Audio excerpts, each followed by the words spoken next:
Hello, I looked in my wallet and couldn't find my credit card. Do you know anything about it? Oh, you noticed already.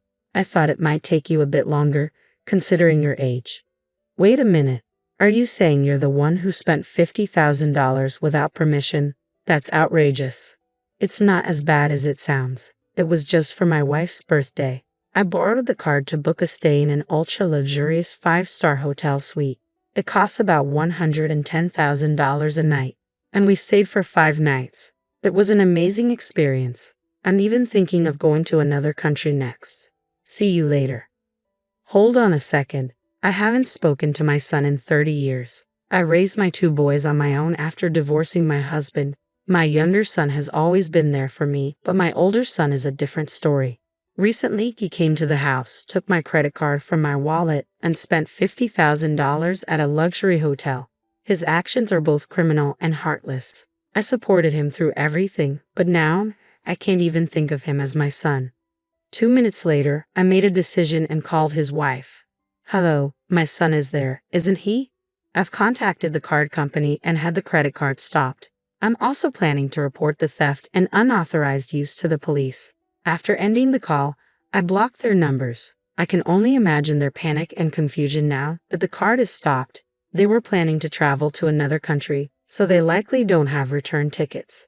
They're going to face some serious trouble. A week later, they had no choice but to apologize. I'm a 65-year-old woman living alone in New York. Since divorcing my husband 30 years ago, I've raised my 2 sons by myself. I'm retired now and enjoying my leisure time.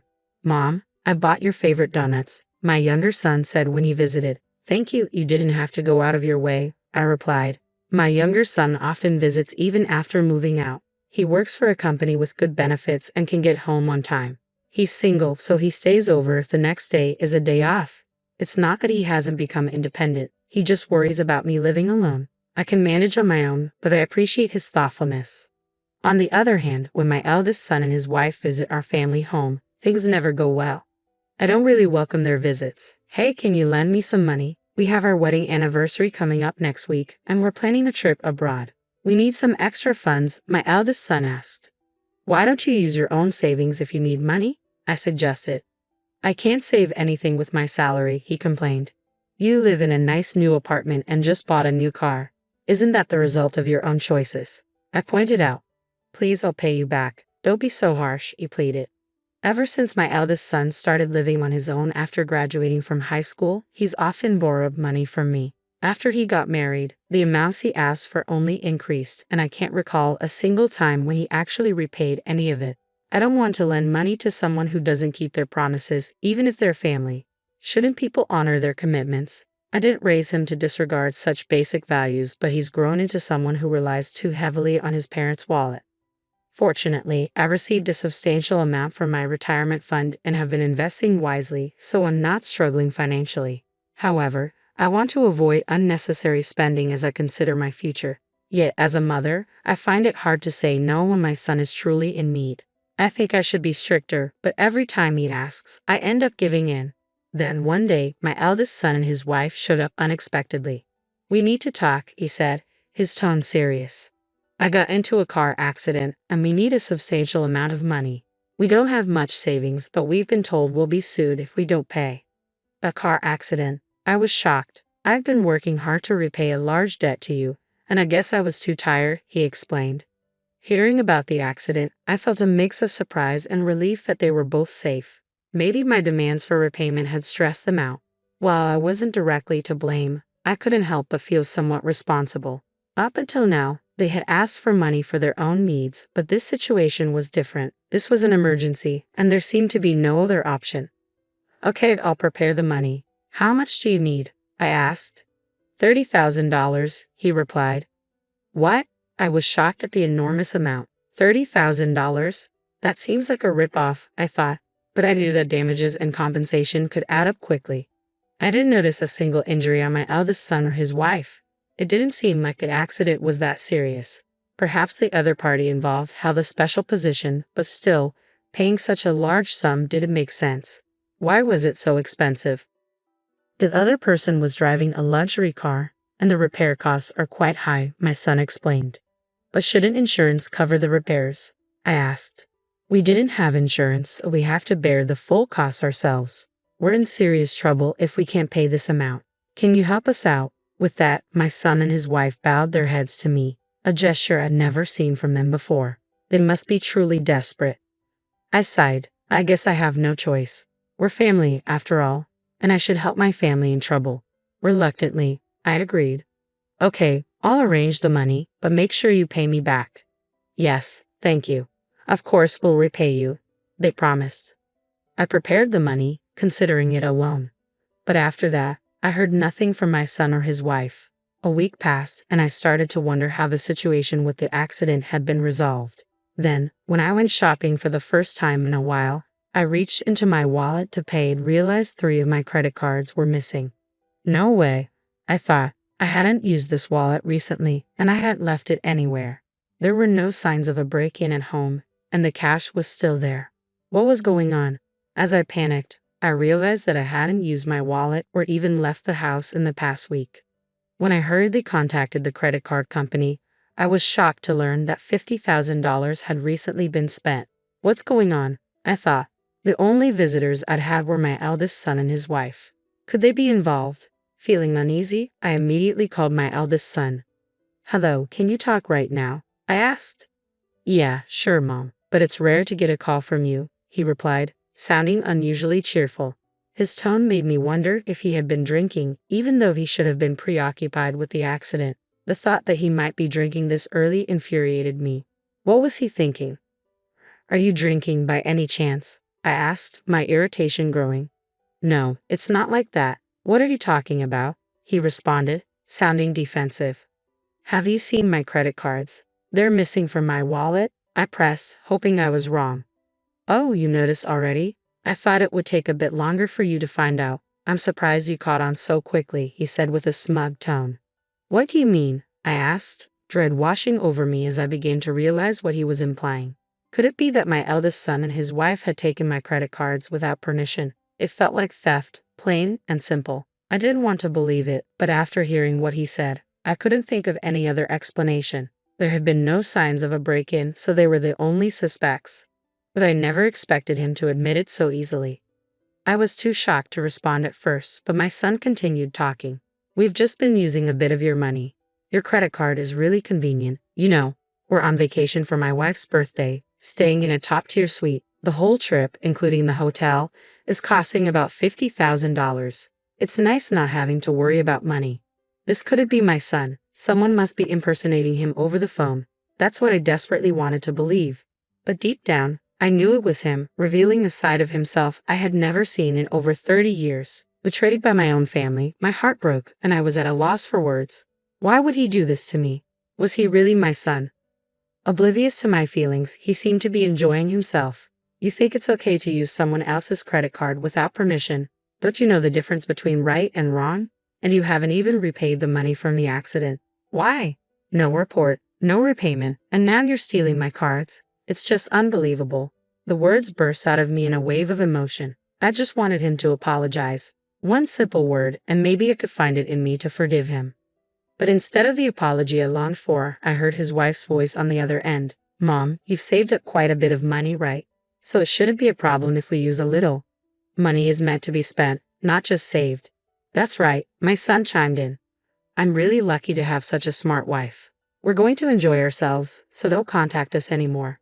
With that, he hung up the phone. A clever daughter-in-law? What does this all mean? Could it be that she's the mastermind behind all of this, manipulating my son? The thought shifted my perspective slightly. But regardless of who initiated it, this was a crime. Using a credit card without permission, even among family, is theft. What were they thinking? Anger surged within me, and it took time to regain my composure. But at least now I had a clear grasp of the situation. I had a plan in mind. After hanging up the phone, I waited about 2 minutes before calling again. This time, my eldest son's wife answered. Hello? Do you need something? I told you we're on vacation. You shouldn't be contacting us. This call is a courtesy, I replied calmly. Her dismissive tone didn't faze me. A courtesy? What are you talking about? She asked, sounding slightly annoyed. I've notified the credit card company about the unauthorized use and had the card stopped. Don't be surprised when it stops working. I informed her, letting my words sink in. You did what? How are we supposed to pay for things now? She demanded, her voice rising in panic. Lending and borrowing credit cards is not allowed, and this is clearly unauthorized use. Did you really think I would just overlook it? That's incredibly naive. What do you mean you stopped the card? We need it. We don't even have tickets for the return flight. Call the credit card company right now and get it reinstated, or we'll be in serious trouble, she insisted, her tone turning desperate. If they truly needed help, they could have asked for it humbly like they did during the last incident. But after seeing their true colors, it was clear that any expectation of decency was futile. I wasn't angry anymore, just astonished by their audacity. I ended the call and immediately blocked their number, along with any messages. I had no desire to speak to them again or even see their faces. No matter how much they begged, I couldn't bring myself to help them this time. Then I contacted my younger son. I warned him, they might cause you some trouble. A week later, my younger son called. Mom, it's about my older brother. I've decided to pay the money for now, so they'll be coming back soon. But I'm worried they might hold a grudge against you. Don't worry, I reassured him. I'll handle it if they come. I knew my eldest son and his wife were likely to blame me, completely ignoring their own actions, but I was ready for whatever came next. I felt guilty about involving my younger son, but I was determined to be even stricter when they returned. With this resolve, I waited for them to come home. The next day, as I had expected, they showed up. Mom, why did you do this? Do you realize how much trouble we were in, stranded abroad without a single acquaintance? Have you ever considered how desperate we felt? They began yelling at me the moment they walked through the door. How foolish, I thought. It became clear to me once again that only fools try to win arguments by raising their voices. If they had just explained their situation logically, maybe I could have understood. But they showed no intention of apologizing. You always just shout like barking dogs. But honestly, I never expected anything different from you, I said calmly. You have two choices. Either call the police yourself or repay the full amount right now. What? Police? What are you talking about? Don't joke with me. You're the one who stopped the credit card and left us in that mess. Shouldn't you be taking responsibility for that? I couldn't help but wonder what kind of upbringing leads to such a lack of understanding. In over 60 years of life, I never thought I'd encounter people like this, but I was serious. Do you realize that using someone else's card without their permission is considered fraud against the credit card company? Even if we're family, sharing cards is not allowed. Reporting this to the police will only cause trouble for you. Wouldn't you rather just repay the full amount? You should be thankful I haven't reported you yet. But we don't have the money right now, you know that, they protested. Oh, and about that story you told me about the traffic accident. I already know it was a lie. I want that money back too. Their reaction was priceless, eyes wide and mouths agape in shock. I couldn't help but laugh inwardly. If they thought I was clueless, they were sorely mistaken. Why are you bringing up the traffic accident now? They stammered, clearly taken aback. Because after what you did with the credit card, it's time you stopped underestimating me, I replied, unwavering. I immediately spoke with my second son. He mentioned how your lifestyle had recently improved and also confirmed that there hadn't been any accidents. Since he lives nearby, he quickly checked and confirmed that the car was perfectly fine. It turns out the whole story was a lie. While it might be difficult to sue my own son, your wife isn't my family, so I can pursue fraud charges against her. Upon hearing this, my eldest son's wife became visibly agitated, avoiding eye contact as if she finally realized the gravity of her actions. But it was too late. What shocked me the most was that there was still no apology from either of them. They just sat there in silence, not uttering a single word of regret. I was amazed at their complete lack of common sense. Anyway, I'm demanding full repayment of the money, I continued. If that's impossible, I won't hesitate to report you to the police. I'll also make arrangements to ensure my savings aren't inherited by you and use this as an opportunity to sever ties.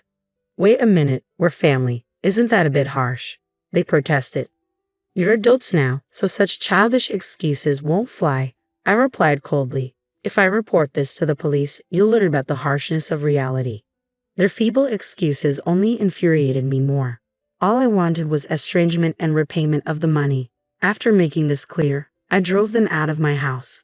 They tried contacting me several times afterward, even coming to the house to apologize, but I was no longer willing to listen. I contacted a lawyer and began the repayment process.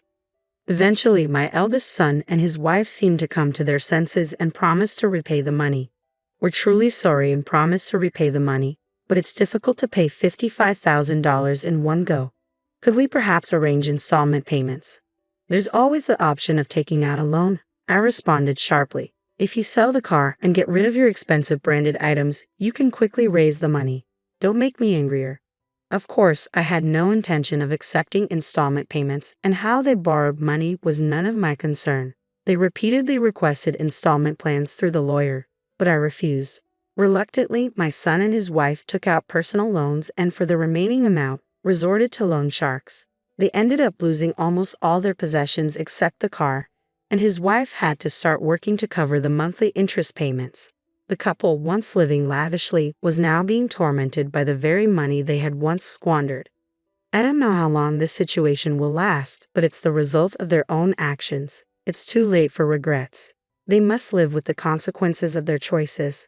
As for me, I'm living happily, even if alone. Life isn't just about money, it's important to live without being misled by it.